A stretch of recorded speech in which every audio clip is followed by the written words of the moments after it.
நம்ம இன்னைக்கு சிக்கன் பிரியாணி செய்ய போறோம். எப்படி செய்யறதுங்கறத பார்க்கலாம் வாங்க. சிக்கன் பிரியாணி செய்யறதுக்கு தேவையான பொருட்கள் என்னன்னா நான் வந்து பாஸ்மதி ரைஸ் எடுத்துர்க்கேன். பாஸ்மதி ரைஸ் வந்து 400 கிராம்ஸ் எடுத்துர்க்கேன். 200 கிராம்ஸ் வந்து 2 டம்ளர் இந்த டம்ளர்ல நான் போட்டுருக்கேன். 400 கிராம்ஸ் போட்டுருக்கேன். பெரிய வெங்காயம் வந்து ஒரு 3 வெங்காயம் எடுத்துர்க்கேன். வெங்காயம் எவ்வளோ போடுறோமோ அவ்வளோ டேஸ்ட் கொடுக்கும். 3 வெங்காயம் எடுத்துர்க்கேன். 3 பச்சை மிளகாய் எடுத்துர்க்கேன். அப்புறம் 3 தக்காளி எடுத்துர்க்கேன். ஆப்பிள் தக்காளி வந்து 3 எடுத்துர்க்கேன். பிரியாணி மசாலா சிக்கன் பிரியாணிங்கிறதுனால பிரியாணி மசாலா கொஞ்சம் ஸ்பைசியாக இருக்கட்டும் அப்படிங்கிறதுனால பிரியாணி மசாலா எடுத்துருக்கேன். இஞ்சி பூண்டு பேஸ்ட்டு தேவையான அளவு, எவ்வளோ அரிசியோ அதுக்கு தகுந்த மாதிரி எடுத்துருக்கேன். தேவையான அளவு சால்ட்டு. அப்புறம் புதினா வந்து கொஞ்சம் எடுத்துருக்கேன். இது வந்து என்னென்னா ஆயில் வந்து 50 ml எடுத்துருக்கேன். பிரியாணிக்கு வந்து கொஞ்சம் ஆயில் ஜாஸ்தி விடணுங்கிறதுனால கொஞ்சம் ஜாஸ்தியாக எடுத்துருக்கேன். தாளிக்கிறதுக்கு வந்து என்னென்னா பட்டை, லவங்கம், ஏலக்காய், இது பிரிஞ்சி லீஃப் எடுத்துருக்கேன். இது ஒரு பிரியாணி மசாலானோட முக்கு இதை எடுத்துருக்கேன். இப்போ வந்து எப்படி செய்யறதுங்கிறத பார்க்கலாம். சிக்கன் வந்து 400 கிராம்ஸ்க்கு 1 kg எடுத்துருக்கேன். இப்போ என்ன அரிசி வந்து நீங்கள் தண்ணியில் இப்போ நம்ம செய்கிறது இதெல்லாம் வேகிற வரைக்கும் நம்ம வந்து அரிசி வந்து ஒரு 20 மினிட்ஸ் வந்து நம்ம தண்ணியில் வந்து சோக் பண்ணி வச்சுக்கலாம். குக்கர் காஞ்சிட்ருக்கு. வந்து ஆயில் ஊற்றுறோம். ஆயில் வந்து இதுக்கு கொஞ்சம் ஜாஸ்தியாகவே ஊற்றிக்கலாம். ஆயில் காஞ்சதுக்கப்புறம் பட்டை, லவங்கம், ஏலக்காவும் போடுறோம். இது வந்து பிரியாணி முக்கு. இந்த லீஃப் வந்து பிரிஞ்சி லீஃப் வந்து நீங்கள் வாஷ் பண்ணி வச்சுக்கோங்க. காஞ்சிருச்சு. இது நல்லா இதாகிடுச்சு. இப்போ வெங்காயம் போடுறோம்.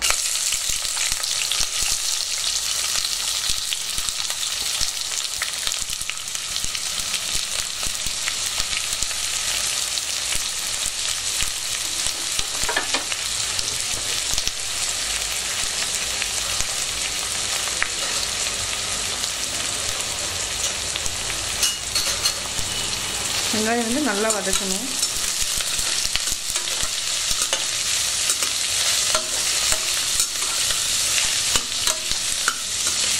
நல்லா ப்ரௌன் ஆகிற வரைக்கும் இந்த வெங்காயம் மட்டும் சிம்மில் வச்சு தான் வதக்கணும் பிரியாணிக்கு. அப்போ தான் நல்லா வெங்காயம் வந்து நல்லா கரையும். பிரியாணிக்கு வந்து கீ வேணுன்னா கூட கீ கூட நீங்கள் ஆட் பண்ணிக்கலாம். அதுவும் நல்லா டேஸ்ட்டாக இருக்கும். சிம்மில் வச்சோன்னா என்னென்னா நல்லா உள்ளே இருக்கிறதெல்லாம் வெந்து நல்லா கண்ணாடி மாதிரி ஆகிற வரைக்கும் விட்டுட்டு அதுக்கப்புறம் ப்ரௌனாக விட்டுற வரைக்கும் பண்ணிங்கன்னா தான் நல்லா டேஸ்ட்டாக இருக்கும். வெங்காயம் மட்டும் நீங்கள் எப்போவுமே என்னென்னா ஆயிலே ஃப்ரை பண்ணுற மாதிரி பார்த்துக்கோங்க. அப்போ தான் வந்து நல்லா கரைஞ்சி ஒரு பிரியாணி டேஸ்ட் வந்து நல்லா கொடுக்கும். எவ்வளோ வெங்காயம் நீங்கள் ஜாஸ்தி போட்டிங்கனாலும் டேஸ்ட் வந்து நல்லாயிருக்கும். வதங்குது நல்லா. பிரியாணிக்கு வந்து நல்லா ப்ரௌன் ஆகிற வரைக்கும் வதக்கணும். இந்த வெங்காயம் மட்டும் நல்லா வதக்கினா நல்லா டேஸ்ட் கிடைக்கும்.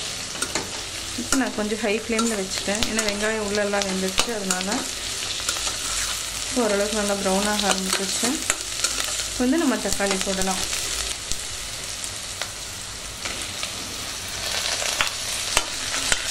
தக்காளி போட்டுட்டு அதை நல்லா வதக்குங்க. இப்போ வந்து லோ ஃப்ளேம் பண்ணிக்கலாம். தக்காளி வந்து கொஞ்சம் வதங்கினதுக்கப்புறம் நம்ம வந்து இஞ்சி பூண்டு பேஸ்ட் போடலாம். நல்லா தக்காளி வதங்கிட்டுருக்கு. இது வந்து என்னன்னா கொஞ்சம் ஒரு அரைவாசி தான் வெந்திருக்கு தக்காளி. இந்த டைம் வந்து நம்ம ஃபஸ்ட்டு இஞ்சி பூண்டு பேஸ்ட் போடலாம். இஞ்சி பூண்டு பேஸ்ட் வந்து கொஞ்சம் ஜாஸ்தியாகவே எடுத்திருக்கேன். ஏன்னா அப்போ தான் சிக்கன் பிரியாணிக்கு நல்லாயிருக்கும். இஞ்சி பூண்டு பேஸ்ட் வந்து போட்டாச்சு. இப்போ வந்து நல்லா பச்சை வாசம் போகிற வரைக்கும் நல்லா வதக்கணும். இது சிம்மில் வச்சுக்கோங்க. இப்போ வந்து பச்சை மிளகாய் வந்து நம்ம லைட்டாக ஒரு கீரல் ஒரு 2 இடத்துல மட்டும் போட்டுட்டு முழுசாக அப்படியே கட் பண்ணி போடணும்னு அவசியம் இல்லை. பச்சை மிளகாயோட வாசம் லைட்டாக இறங்கினா போதும்.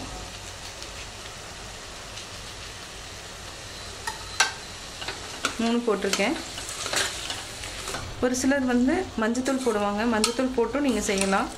நான் வந்து மஞ்சத்தூள் போடாமல் செய்கிறேன். இது நல்லா இதானதுக்கப்புறம் நம்ம வந்து புதினாவே ஆட் பண்ணுறோம்.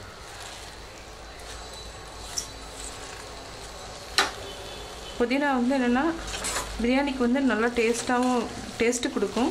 அது எல்லாமே வந்து உடம்புக்கு நல்லதும் கூட. சால்ட் வந்து இன்னும் கொஞ்சம் சிக்கன் போட்டதுக்கப்புறம் கொஞ்சம் நேரம் கழிச்சு போட்டுக்கலாம். நல்லா வெந்ததுக்கப்புறம் போடணும். இப்போ அது வரைக்கும் இதை ஒரு 5 மினிட்ஸ் வந்து மூடி வைக்கலாம். இஞ்சி பூண்டு நல்லா வதங்கிடுச்சு, பச்சை மிளகாயும் போட்டோம். இப்போ அடுத்து சிக்கன் போட போகிறோம். சிக்கன் நல்லா 2-3 டைம் வாஷ் பண்ணி சால்ட்டும் லைட்டாக போட்டு வச்சு எடுத்துகிட்டு க்ளீன் பண்ணிட்டு தான் போடுறேன். சிக்கன் போட்டதுக்கப்புறம் நான் வந்து பிரியாணி மசாலாவும் ஆட் பண்ணிக்கிறோம். பிரியாணி மசாலா நல்லா ஆட் பண்ணிவிட்டு சிம்லேயே வச்சுக்கோங்க, ஹை ஃப்ளேம் வேண்டாம்.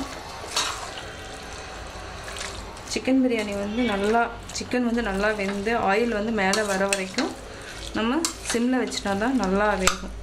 உள்ளெல்லாம் நல்லா வேகணும். ஸோ சிம்மில் வச்சுக்கலாம். இப்போ வந்து தண்ணி வந்து லைட்டாக ஆட் பண்ணிடலாம். இப்போது ஆட் பண்ணிவிட்டு மூடி வச்சிடலாம். நான் வந்து இஞ்சி பூண்டு பேஸ்ட் வந்து அரைச்சிருக்கேன். அரைச்சிட்டு இதில் இருக்கிற தண்ணியை நம்ம ஆட் பண்ணிக்கலாம். தனியாக ஊற்றணும்னு இல்லை. இதை வந்து நம்ம கீழே ஊற்ற வேண்டாம். இதிலே இந்த சிக்கன் கூடையே நம்ம போட்டு ஊற்றிடலாம்.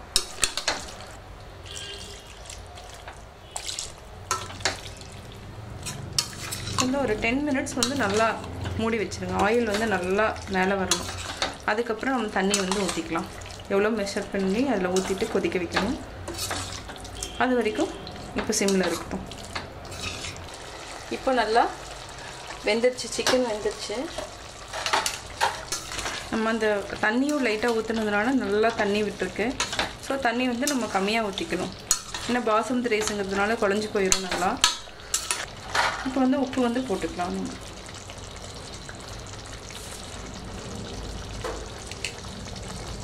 உப்பு வந்து செக் பண்ணிக்கோங்க. அப்பப்போ வந்து எவ்வளோ தேவையோ அவ்வளோ போட்டுட்டு செக் பண்ணிக்கலாம். இப்போ தண்ணி ஊற்றி கொதிக்க வச்சிடலாம். இதில் வந்து நான் 2 கப் போட்டிருக்கேன். இப்போ 3 டம்ளர் தண்ணி ஊற்றினா போதும். 1 2 3 வந்து நல்லா கொதிக்கணும். தண்ணி கொதிச்சதுக்கப்புறம் நம்ம வந்து அரிசி போட்டுக்கலாம்.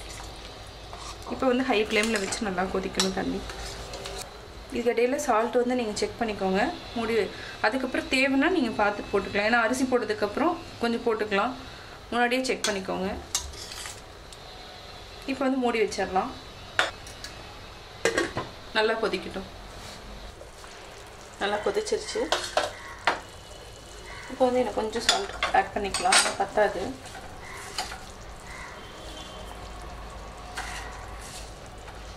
அரிசி போடுறதுனால நம்ம கொஞ்சம் ஜாஸ்தி போடணும். இப்போ வந்து கொதிச்சதுனால அரிசி போட்டுரும். பிரியாணிக்கு வந்து என்னென்னா பாசுமதி ரைஸ் இல்லைன்னா சீரக சம்பா அரிசி இது எல்லாமே நம்ம போடலாம். தண்ணி மட்டும் நம்ம கரெக்டாக ஊற்றணும்.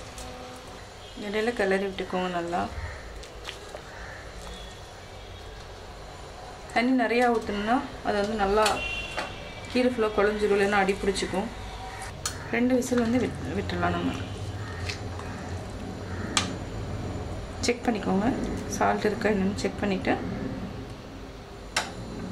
2 விசில் விட்டனா போதும். போட்டுடலாம். கொஞ்சம் ஸ்டீமிங் வந்ததுக்கப்புறம் நீங்கள் வந்து வெயிட் போட்டு மூடி விட்டுடலாம். இப்போவே வர ஆரம்பிச்சிருச்சு. இப்போ நம்ம போட்டுடலாம். 2 விசில் விட்டு நம்ம ஒரு 5 to 10 மினிட்ஸ் வெயிட் பண்ணோம். இப்போ ரெடி ஆயிடுச்சான்னு பார்க்கலாம். ரெடி ஆயிடுச்சு. சிக்கன் பிரியாணி நல்லா வந்திருக்கு. இப்போ வேறு பாத்திரத்தில் நம்ம மாற்றிக்கலாம். சுவையான சிக்கன் பிரியாணி ரெடி. நான் சிக்கன் பிரியாணி எப்படி செஞ்சேங்கிறத பார்த்துருப்பீங்க. கட்டாயம் உங்களுக்கு பிடிச்சிருக்கும். பிடிச்சிருந்தா லைக் பண்ணுங்கள். மறக்காமல் சப்ஸ்கிரைப் பண்ணுங்கள். உங்கள் ஃப்ரெண்ட்ஸ்கிட்டையும் நீங்கள் ஷேர் பண்ணுங்கள்.